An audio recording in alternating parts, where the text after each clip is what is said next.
want to ask y'all something. So it's been wrestling on my mind. Can a marriage survive without sex? Or is that the quiet beginning of the end? I mean, because I feel like this is one of those conversations that people avoid out loud, but quietly behind closed doors, they're suffering through it. I mean, I've heard a lot of people suffering through it. Now, you've heard me talk about seasons in a marriage. There's that season of stress, seasons of growth. And then there's that winter season where everything is just ugly, fighting, financial, just ugly. So, but what I've been trying to figure out is this. When the sex disappears, when it's gone, is that another type of season? Or is that a signal? Is that a sign towards the end? I mean, here's what I want to do. I want to explore both sides, because on one hand, right, we have couples that are genuinely okay without sex. There's low libido on both sides. It's just not a priority. And I mean, it's not just men, right? Women suffer through that as well. And then there are couples that deal with health issues. They stay together because they like each other, and the health issues causes them not to really have a choice. And then there's some couples who live separate lives. I mean, they live in separate houses, separate states, but they consider themselves together. So let's be real. Just because sex slows down or even stops altogether, that really doesn't automatically mean that the marriage is over, right? I mean, life does get busy. And we all know stress doesn't make house calls. It just punches the door in. And sometimes intimacy just gets lost in the shuffle. I mean, gets lost in the sauce, right? But on the other hand, let's not play with sex. Because for a lot of us, it's not just a physical thing. It's an emotional connection. It's a reassurance. It's a kind of that thing that says, you still chose me. And it helps with, that emotional release that we all need, especially for us women, right? I mean, that connection hits deeper than most people would like to admit. So what happens when one person wants it and the other one doesn't? Somebody has to adjust. And which one is it? Is it the man? Is it the woman? And if nobody adjusts, then what do they do to fill the gap? What do they do to incorporate the missing piece of that emotional connection? Do they resort to toys? Do they resort to watching porn? Maybe they watch it together. I don't know. Is it one of the people resort to cheating?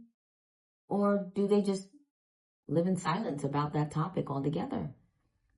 I'm really curious about your opinion, because in my opinion, absolutely 100%, I think a marriage can survive without sex. I believe that. And I also think that they can survive without sex if the friendship that they have between the two of them is strong enough. Meaning they just enjoy being each other's presence. And they have a genuine likeness of each other. And their closeness would just take place in different forms, right? Maybe they enjoy holding hands. That's just another way of showing their closeness. They like to cuddle. How about maybe evening massages or just being present? Those people that just can be able to be around each other all day and never get tired of each other. So I've seen a lot of couples like that, actually. And it's pretty beautiful. It's a nice thing to see. It's like growing old together. It's like they learned how to survive a long winter season together. But here's the part that I wrestle with. This is the part that I want to pose to you guys. In that kind of situation, does it slowly turn into cohabitation? I mean, like, they're technically together, right? But something is missing. I know for a lot of people, sex is bigger than a 50% part of their marriage. And just because they don't touch each other sexually, does that really mean that they're not together? But at the end of the day, isn't there some truth to saying that absence of sex can create some resentment to say that I'm not wanted like that anymore? I mean, especially if maybe he's watching porn and she doesn't look like what the porn stars look like. Does that start to make her feel like less than, right? And it usually doesn't happen overnight. It's like the small things. It starts missing. The small things start to, they start to miss. Like there's less touching. There's less effort into trying to make each other happy. There's just less intention, less purpose towards making that other person feel wanted. And then finally, one day out of the blue, the distance just feels louder than anything being said. And now they're sleeping in separate rooms. And they're okay with that. So the question that I want to ask is, how long is too long?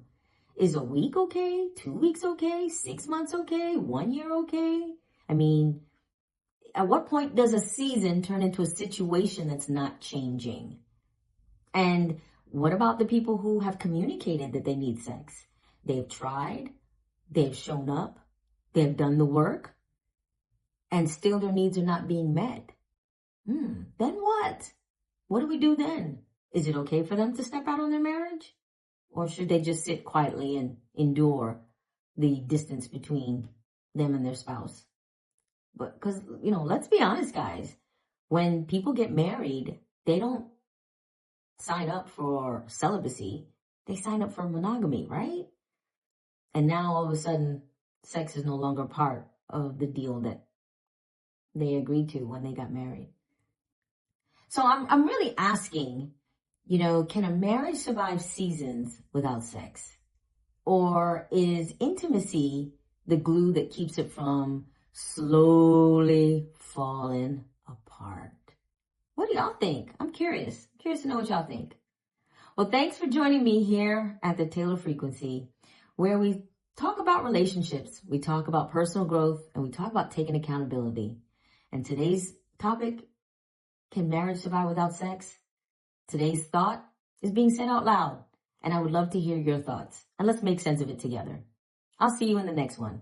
Please like and subscribe. See you again.